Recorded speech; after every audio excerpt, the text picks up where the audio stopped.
রাষ্ট্রের সর্বোচ্চ আইন কর্মকর্তার মর্যাদাপূর্ণ পদ অ্যাটর্নি জেনারেলের দায়িত্ব ছেড়ে সরাসরি জনগণের ভোটের রাজনীতিতে নামলেন মোহাম্মদ আসাদুজ্জামান। ত্রয়োদশ জাতীয় সংসদ নির্বাচনে তিনি ধানের শীষের প্রার্থী হিসেবে বেছে নিয়েছেন নিজের শেকড়ের এলাকা ঝিনাইদহ ১ আসন। দায়িত্বশীল রাষ্ট্রীয় পদ থেকে স্বেচ্ছায় পদত্যাগ করে জনগণের রায়ে নিজেকে পরীক্ষার এই সিদ্ধান্ত রাজনীতির অঙ্গনে সৃষ্টি করেছে ব্যাপক আলোড়ন।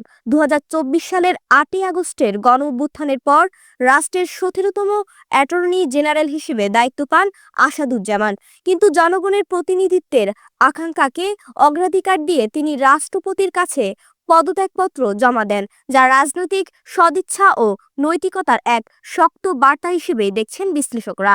সুপ্রিম কোর্টের এই জ্যেষ্ঠ আইনজীবী দীর্ঘদিন বিএনপির মানবাধিকার বিষয়ক সম্পাদক হিসেবেও দায়িত্ব পালন করেছেন, যা দলীয় রাজনীতিতে তার গ্রহণযোগ্যতা আরও সুদৃঢ় করেছে।